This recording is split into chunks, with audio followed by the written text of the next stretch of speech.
الوداع صرف ان کے لیے جو آنکھوں سے پیار کرتے ہیں، کیونکہ جو دل سے پیار کرتے ہیں ان کے لیے جدائی نام کی کوئی چیز نہیں۔ ہمیشہ خوش رہا کریں، کیونکہ یہ بہترین انتقام ہے ان لوگوں سے جو آپ کو اداس دیکھنا چاہتے ہیں۔ جس کو علم ہو جائے کہ اللہ بڑے غور سے سنتا ہے تو پھر وہ اپنی کہانی کسی اور کو نہیں سناتا۔ مشکلات ہمیشہ بہترین لوگوں کے حصے میں آتی ہے، کیونکہ وہ اس کو بہتر طریقے سے انجام دینے کی صلاحیت رکھتے ہیں۔ جو تمہارا غصہ برداشت کر لے اور ثابت قدم رہے تو وہ تمہارا سچا دوست ہے۔ جو شخص صرف عقل مند ہے وہ قابل رحم حالت میں زندگی بسر کرتا ہے۔ جب انسان کی عقل مکمل ہو جاتی ہے تو اس کی گفتگو مختصر ہو جاتی ہے۔ یہ ایک حقیقت ہے کہ انسان کو جہاں سے پیار کی سب سے زیادہ امید ہوتی ہے، اسے سب سے زیادہ دکھ بھی وہیں سے ملتا ہے۔ الفاظ انسان کے غلام ہوتے ہیں، مگر صرف بولنے سے پہلے تک، بولنے کے بعد انسان اپنے الفاظ کا غلام بن جاتا ہے۔ زندگی بدلنے کے لیے لڑنا پڑتا ہے اور آسان کرنے کے لیے سمجھنا پڑتا ہے۔ وقت آپ کا ہے، چاہو تو سونا بنا لو یا پھر چاہو تو سونے میں گزار دو۔ آپ کی زندگی میں مشکلات آپ کو تباہ کرنے کے لیے نہیں آتی، بلکہ آپ کی پوشیدہ صلاحیت کو کھولنے کے لیے آتی ہیں۔ اپنے اپنے ظرف کی بات ہے، کچھ لوگ عزت ملنے پر مزید جھک جاتے ہیں اور کچھ لوگ دوسروں کو جھکانے میں لگ جاتے ہیں۔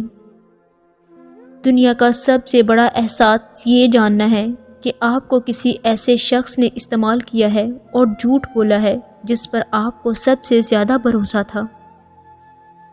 جھوٹے اور بناوٹی لوگوں کی نشانی یہ ہوتی ہے کہ دور سے وہ بڑے نفیس اور خوبصورت لگتے ہیں، لیکن قریب سے ملنے پر وہ بیکار اور نکمے ہوتے ہیں۔ عقل مندی کا معیار یہ ہے کہ آپ کے پاس کہنے کو تو بہت کچھ ہو، لیکن آپ نہ سمجھیں، لوگوں کے سامنے خاموشی کو ترجیح دیں۔